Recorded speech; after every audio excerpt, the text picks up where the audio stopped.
And good morning, and welcome to this week's episode of Positive Vibes, making positivity and gratitude louder in a podcast world.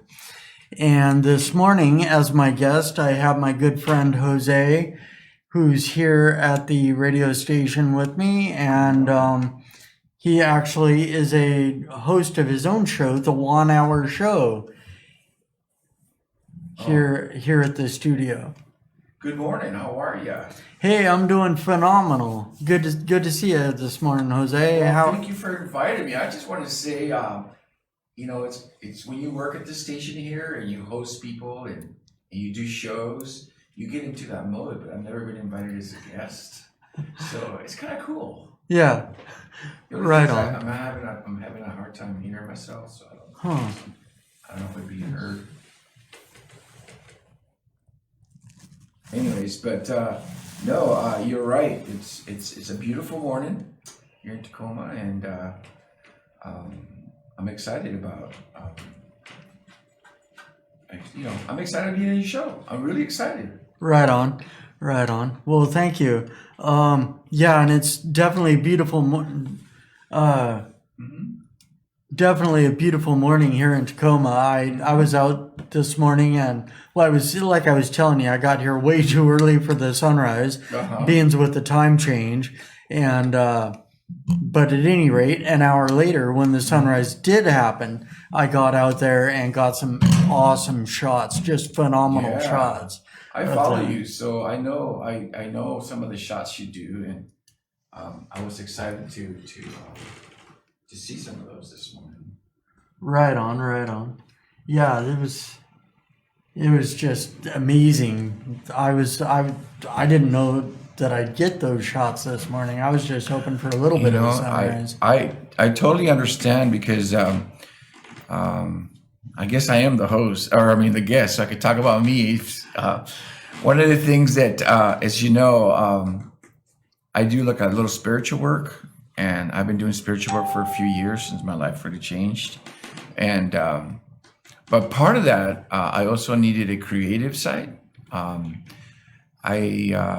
was creative for many years of my life. I wanted to be like a graphic designer. I was a really good graphic designer, but life happens, and we got busy, and I ended up in a big corporation. I worked for Boeing for many years, and it's just kind of funny how that side of you disappears if you get busy in life. But lately, I've been really, really liking photography.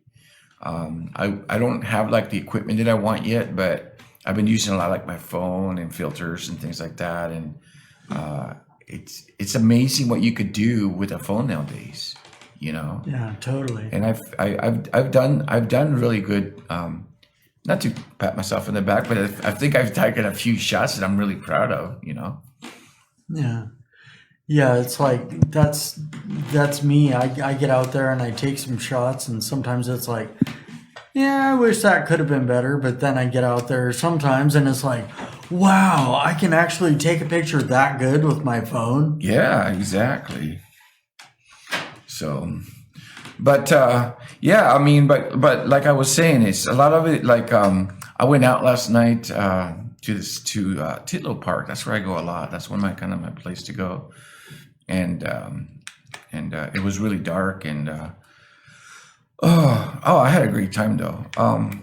Anyways, so how's it going with you? I'm turning around. It's hard for me to not be a host. Yeah. Right here, I'm like, Yeah, no, it's going phenomenal. It's going great. I can't complain at all. It's like, life is phenomenal. Yeah. I follow you, so I know you do a lot of running in the mornings. Yeah. And you're inspiring me. Actually, one of the things that happened to me this week, I got a little older. I had a birthday this week. Yeah, happy birthday. Yeah, and I've been celebrating a little. Usually I don't celebrate as much, but lately I've been celebrating. But one of the things that happened to me was I finally got to see a doctor. I'm not a doctor kind of person. I mean, I care about my health, but I'm not the first one to run to a doctor if something happens. But this time I thought, you know what? I'm reaching an age where I should go, and one of the things that came out of it is that I do really need to exercise. I mean, so, and I've never been a runner. I've never been a runner. I jog a little bit, but not like a run or, a lot of fat. I do a lot of walking. Now that's one good thing. I am a walker. Yeah. So, but I watch people. I have a few good friends who are totally runners, and you're one of them. Right on. Yeah, I'm actually not a big fan of going to the doctor either, and well, of course, they're very good, and in some instances, totally necessary. Like when I was 11, fell out of the tree 40 feet and landed in a coma. Oh my gosh. At that point, yes, doctors are necessary. Yeah. But it's like, daily life. I mean, even like we were talking just before the show here a week or two ago when I tripped and fell and fell on my I don't want to bring face. that up. I'll let you bring that up. Yeah, and bruised my rib. It's like I knew immediately. The first thought through my mind is, "Oh, great, what just happened?" And then I'm like, "Oh well, if I did go in, they would just say, take it easy. Not much they can do for a bruised rib." So which I had that confirmed by one of my coworkers at the restaurant there at Trapper Sushi. He's a volunteer firefighter, and he totally agreed with me. There's nothing they can really do, so just take it easy. And here I was. I hate to say it, but I did see you fall because you filmed it. You're good at filming, and that's a good thing. That's one thing I like about you too. It's like you filmed everything. So you remind me of somebody. I don't know who, but anyways, I saw the fall and I felt bad. I was like, oh my gosh. I mean, I thought you broke your phone for a second. So what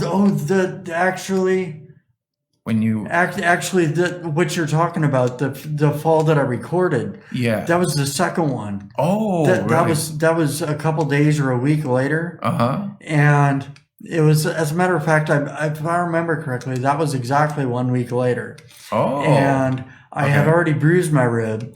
And then I'm running up these concrete stairs by McMenamins, and tripped and fell toward the top. So let me give you some advice. Don't be filming as you're running upstairs. Because I've done it myself. No, I've since that time when I was filming and tripped on the stairs, I've made that rule: no more filming running upstairs. There you go.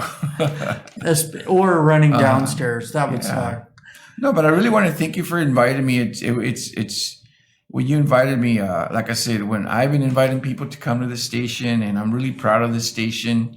I believe that this the station it has a very beautiful message for Hispanic people, but there's also some of us who do our shows in English. Mine's in Spanglish. As you know, the name of my show is the Juan Hour Show, because I was trying to make it sound more like a 60-minute things in Spanish, but just for Tacoma. And it's turning out pretty good. I'm really proud of it. The show is growing. We're all learning. I'm proud that Chris works with us, and I've had pretty good guests.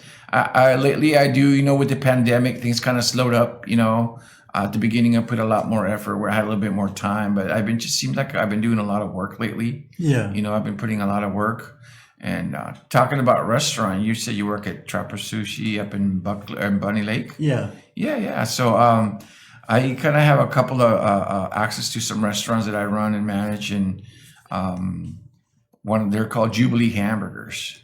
And we had one in Bonnie Lake on 214 and 410. Yeah, I remember that. But they're building a big old car wash there now. Like they need another car wash in Bonnie Lake. But we ended up moving over to the Eagles in Buckley. Oh, it's just so as soon as you come in right into Buckley's to the left, the Eagles, you'll see the trailer there. And I'm not going to promote it. I'm just saying that's where I'm going to be. But it's a really good location. I really got. That town really is treating us nice. A lot of people supporting it, business wise.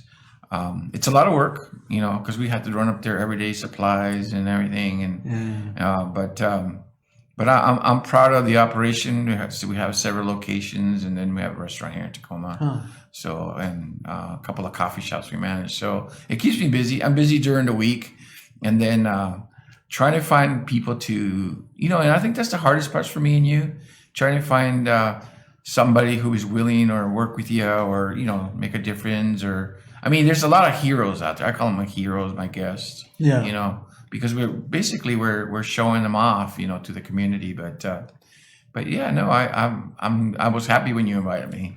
Right on. Well, I'm happy to have you on the show. And that brings me to a question I had that I wrote down here. I didn't write down many questions, only a couple. Okay, but don't worry. I can fill the hour. Oh, I know you can. We're used to that. Yeah. Well, first you answered my question. I was going to ask you what you did other than radio. And that I kind of mentioned the food side of it, but I work for an individual who has several type of businesses, and I do a lot of the business management kind of thing, or help out, or I'm hopefully maybe one day I'll start my own. It's been a great school. A little bit of history about me, if you want to know. I worked for big corporations for a long time. I worked for the company Boeing for many years. I worked for a company like Adobe support, and I worked for, and within Boeing, I worked for a couple other companies because some of the jobs got subbed out. Like I worked for Dell company. I did work at my last few years at Boeing. I worked in experimental flight, where I would travel all over the country in airplanes who are not considered planes yet. That's why they're called experimental. Yeah. So every day I would have to send my life away. But that was fun. Those were good years. And then a few years ago, my life changed. I had what they call a life burnout, I think. I think that's what we call it. And I just kind of didn't know where to go from there. It was like I hit a certain age in my life, just kind of I mean, I hate to say it, people go through it. It started rattling apart, and I also was trying to find myself again because there's a lot of us around, or late 40s, where they kind of go through like a life burnout, and then you start questioning your existence, or what am I going to do, and I went through that, So there was a lot of change really rapidly, and I had to find myself again, and then, like I said, this business thing came up. But one of the things that I started doing, and I wanted to, because your show is good vibes, is I really got into spirituality. Right. I kind of went to the areas where I normally don't go. When people are comfortable in life, they got a routine, they work hard, they're trying to get goal-wise somewhere. But a lot of things, like I was saying earlier about like your arts or your creativeness, or we may be religious at a church, but we're not as spiritual as we want to because we're kind of just going through the process. And I really relied on that. I really relied on finding my spirituality, So that's definitely something that I've found as a kid and in my teens. Going to church was a good thing. I knew it was a good thing, and I knew it was like a way or the way or whatever to connect with a higher power, God as you understand him. And but it's like, I was going through the motions. Exactly. And I've always had this phenomenal memory, and it's like, I'd start going to some youth group at a church, and they'd say, okay, memorize, 23rd or, 23rd Psalm, or as much of it as you can. And like everyone else would be like struggling with it, and I'd have it done, the first day or whatever. And, it's like there was one point at when I was drinking and drugging in my teens and hit my rock bottom. Yeah. And while I was there at my rock bottom, I was without going into details, I Yeah. was sort of confined for a little bit, and Oh yeah. I read the entirety of the King James version of the Holy Bible. Like, I know I read it once, maybe more, but anyway, I something in there. Just I had this spiritual awakening, Exactly. and everything changed. And when you say spiritual awakening, you're not saying that, you know, you, in other words, when my translation to spirituality is that religion is a method. It's kind of like meditating.